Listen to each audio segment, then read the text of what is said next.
السلام علیکم ناظرین، آپ دیکھتے ہیں ہم ہمیشہ سوشل ایشوز کے حوالے سے بات کرتے ہیں۔ آج ایک معتبر اور سید گرانے سے تعلق رکھنے والی ایک حافظ قرآن بہن ہمارے ساتھ موجود ہیں، جو کہ اپنی زندگی کے معاملات سے کافی حد تک پریشان تھی، اور انہوں نے اپنی جتنی بھی زندگی گزر چکی اسلام کے مطابق گزاری، اور جو وقت ان کا گزر رہا ہے اسلام کے مطابق گزر رہا ہے۔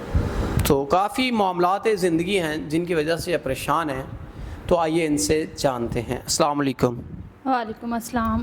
اچھا بہن، مجھے بتائیے گا زندگی کے کیا مسئلے مسائل، کیا معاملات ہیں؟ آپ ہمارے لیے بڑا سید گھرانہ، بڑا محتبر گھرانہ ہے، ہم احترام کرتے ہیں، جی بڑا عقیدت و احترام والا گھرانہ ہے، تو ہم آپ کی رسپیکٹ کرتے ہیں۔ تو آپ مجھے بتائیے گا زندگی کے ایسے کیسے معاملات تھے جنہوں نے آپ کو مجبور کر دیا؟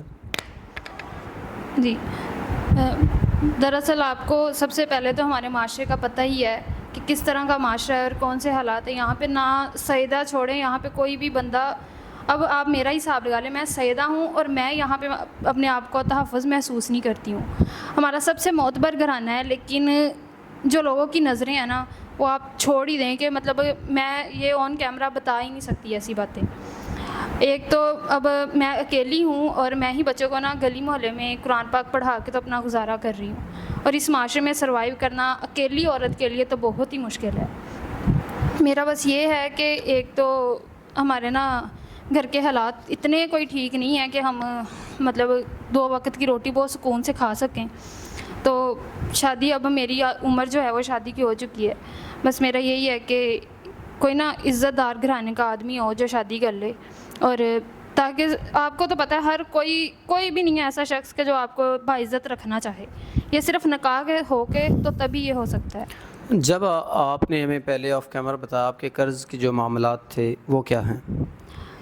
باپ میرا ہے نہیں ہے۔ بہن آپ مجھے بتائیے گا جو قرض کے حوالے سے آپ نے ہمیں آف کیمرہ بتایا وہ کیا معاملات ہیں؟ وہ میرے والد صاحب کی جو ہے وہ وفات ہو گئے ہیں، وہ فوت ہو چکے ہیں، اور والدہ کے نا علاج کے لیے میں نے لیے ہوئے تھے قرض۔ اپنے نا ادھر ہمارے محلے میں ہی رہتے ہیں جو مطلب تھوڑے معتبر لوگ ہوتے ہیں، جن سے ہم پیسے والے ہوتے ہیں تھوڑا بہت، لیکن نا بہت ہی کوئی ضلالت ہو، میں نے پیسے لے کے نا مجھے لگتا ہے میں نے بہت ہی بڑی غلطی کی ہے۔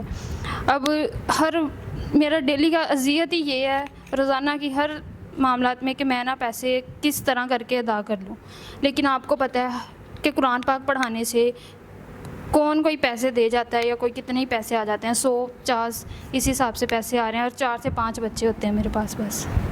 اگر کوئی ایسا انسان جو آپ کے قرض کے معاملات آپ کو تحفظ دیتا ہے، آپ سے نکاح کرتا ہے، آپ کے تمام تر جو پریشانیاں اس کو حل کرتا ہے، اگر اس کی عمر بڑی ہو یا پہلے شادی شدہ ہو یا آپ کو باہر لے جانا چاہے، آپ کو اس میں مسئلہ تو کوئی نہیں ہوگا؟ عمر بڑی کی تو بات ہی نہیں ہے۔ آپ کو پتہ ہے ہمارے اسلام میں اس چیز کی اجازت دی گئی ہے کہ لڑکا لڑکی کی ایج کا تو کوئی ڈیفرنس اس میں بتایا ہی نہیں گیا ہے، لیکن یہ ہو کہ عزت کا محافظ ہو۔ میں یہ نہیں ہے کہ آج شادی کروں اور بعد میں پھر وہی حالات خراب ہوں، تو کوئی محافظ ہو، بے شک بڑی عمر کا یہ اس کا کوئی ایشو نہیں ہے۔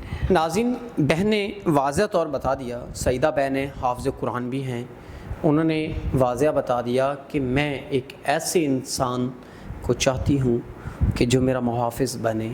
عمر کا کوئی مسئلہ نہیں، کسی قسم کا کوئی مسئلہ نہیں، لیکن انسان رسپیکٹ دینے والا ہو۔ تو ہم امید کرتے ہیں کوئی ایسا انسان جو ان کو رسپیکٹ دے اور ان کا محافظ بنے، تو وہ ضرور ان کے ساتھ نکاح کرے۔ تو اسی کے ساتھ اپنے میزبان نواب احمد کو دیجیے گا اجازت۔ خدا حافظ۔